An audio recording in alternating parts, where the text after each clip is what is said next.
I was on the Gardiner, and it took me about an hour and a half to leave the city, which is normal now in Toronto, unless you're leaving at like 6 a.m. on a Sunday. Serious question here, but honestly, what has happened to Toronto? It used to be the most exciting city, the financial capital of all of Canada, and now it's turning into a dystopian hellhole. I grew up in Toronto. I lived there for 35 years of my life, and we had to leave because it was becoming so unaffordable, but that's just one little issue compared to all the other ones that are going on in Toronto right now. We're talking crime, homelessness, and just a lack of identity. Let's discuss it in today's video. Toronto is an absolute hellhole. Let's find out why.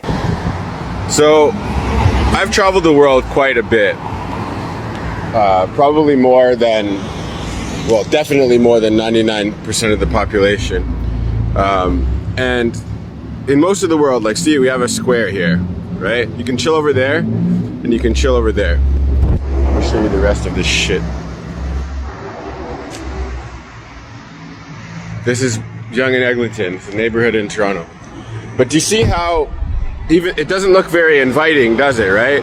You sit on some cold stone benches, modern architecture with no backs to them, and nobody really chills there. The only thing it's really designed for is consumption, right? Because there's a business there, so you buy your burger or whatever fucking food or shit you bought from here, and you can consume it there.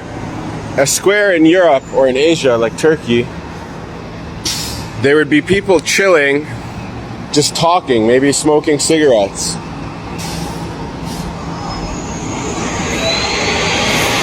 There would be the sound of loud buses, the constant sounds, right? If this was in Europe, there would be no cars. It would be a pedestrian zone. Or if there were cars, they would be moving very slowly and they'd be very scarce.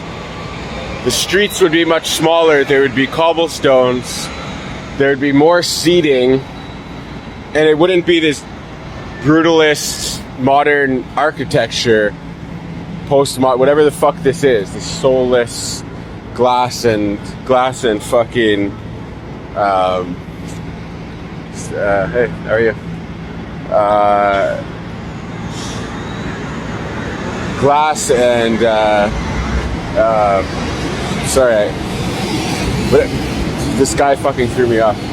Glass and steel and glass and stonework architecture. Although obviously most of Europe has become this too, which is what's happened in the 21st century. It's part of the takeover. It's part of the modern technological engineering takeover. But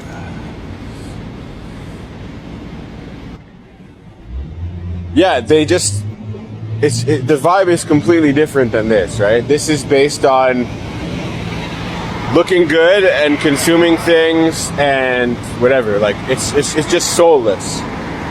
And people in Europe are also pretty soulless too. A lot of, but not like this. This is different, right? This is completely different. I mean, people there actually live good lives. And they would tell you about their lives or their day. You know what I mean? Nobody would ask you what you do for work. I was in Turkey for 2.5 months, and I traveled with my ex-girlfriend who's from Turkey. I met her parents, her cousins, her aunts, her uncles, her friends, random strangers, her friends from university, her friends from college, people in hotels. Nobody ever asks you what you do for work. They don't give a fucking shit, dude. They ask you about your passions. They ask you about what did you do today? What do you plan on doing tomorrow? Do you want to have coffee? Like, they're living in the moment. It's not transactional, you know what I mean? And nobody, well, not nobody, like people do obviously care about money, but not on the same level as here. It's crazy to see Yonge and Eglinton so dead there. Yonge and Eglinton is a very bustling area, at least it used to be when I lived in Toronto, and to see it really dead like that is definitely alarming. And I wonder if one of the reasons why is just the economy. That area that he was talking about looked kind of soulless, just the really modern architecture, those benches, those stone benches.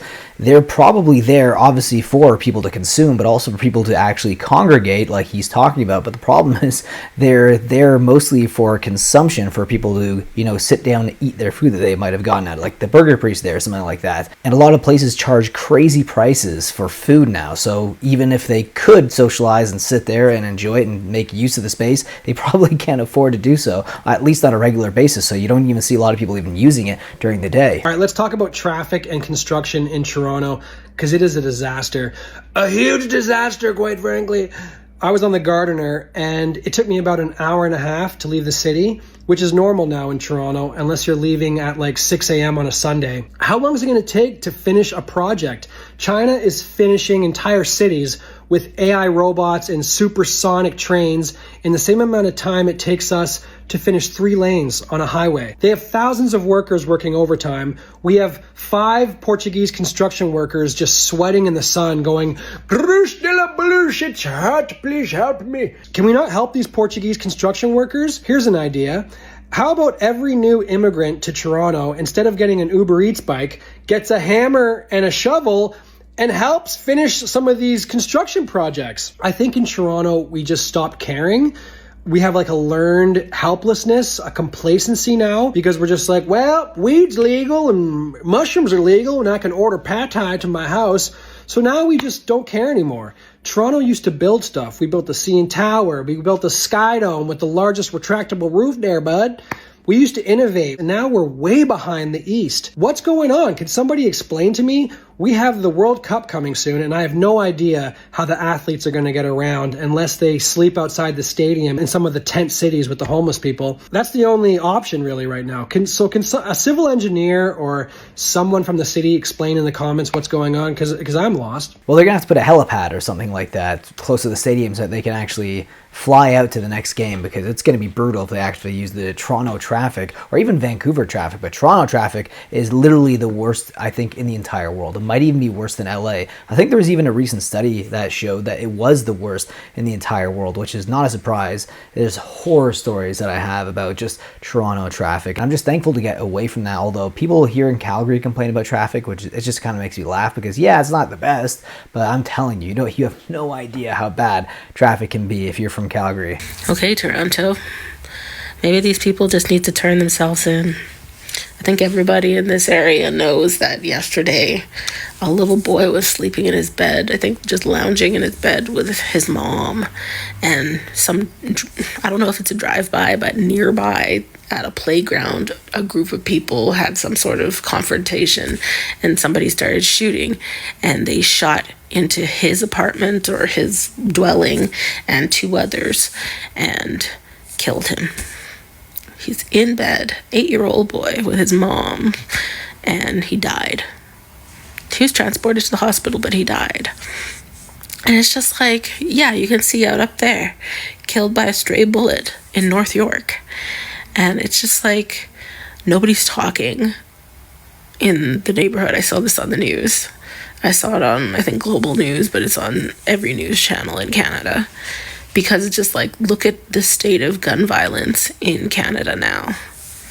That you could be, not just walking down the street or in a playground or at school or whatever, inside your house, in your bed, safe, and somebody could still manage to shoot you. So the story goes on to tell that it was an 8-year-old boy who was struck by a stray bullet, and Toronto police are investigating. They've talked to the family. I watched the news conference with the police chief, I think it was, and the guy looked like he was going to cry. He got all choked up because he was saying he had a kid around that age too. And I was just like, look. And then I think they got like a family friend to speak on behalf of the family because everybody's all shattered and stuff. Like, can you imagine? People minding their own business and then whatever it is. So hopefully these people are urged to turn themselves in, or that somebody actually, speaks up in this instance, because that's just shameful. Like, not only have you ruined his life, you ruined mother's life, the family's life, all the kids at school's lives, everybody who lives in the neighborhood, because, you shot into their apartments too, took away their safety. Yeah, it's definitely going to ruin a lot of lives, and I doubt that these individuals who actually did this are going to turn themselves in. They're human scum. I can't believe the level of violence in Toronto right now. It's one of the reasons why we left, but I'm just thankful that we aren't there right now, and I really do pray that things get better. And I hate seeing things like this in the news. It used to be so rare. Now you see it coming more often in the news, and it's honestly just absolutely disgusting what is happening right now. I just pray for the family. That is horrible. This is why all of our shit's broken. Because all they do is throw shit. I'm just waiting for my drum. Sir, no recording here, sir. Why no recording? Sir, I'm telling you, no It's recording. it's public property. Sir, do you need me to call customs for Yeah, you? call customs. It's public property. No, sir, you're not allowed to record I'm here, allowed sir. to record whatever I want. What the I heck? thought you were allowed to record Says whatever who? you want. What am I doing wrong? Family, I'm telling you But what am I I doing know. wrong? You're not What am I allowed to doing wrong? record in here. Where's the signs that say I'm not allowed to Down here record? where you enter from. Okay, well, they're throwing all the shit. I've watched them throwing everything, so I'm waiting for my expensive piece of luggage. Oh boy, Pearson Airport. I do not miss being at Pearson Airport. Holy crap, unbelievable. Not only just the amount of lost luggage, damaged luggage as well, but also just the flight delays and everything else, especially recently with Air Canada. That was also a nightmare. So unbelievable. I'm just thankful that we've left the city. I don't mind visiting there from time to time, but living there again, I just don't think it's ever going to happen. Anyways, I hope you learned something from today's video, and if you did, leave your thoughts about the subject down below, and I'll see you guys in the next video. Take care.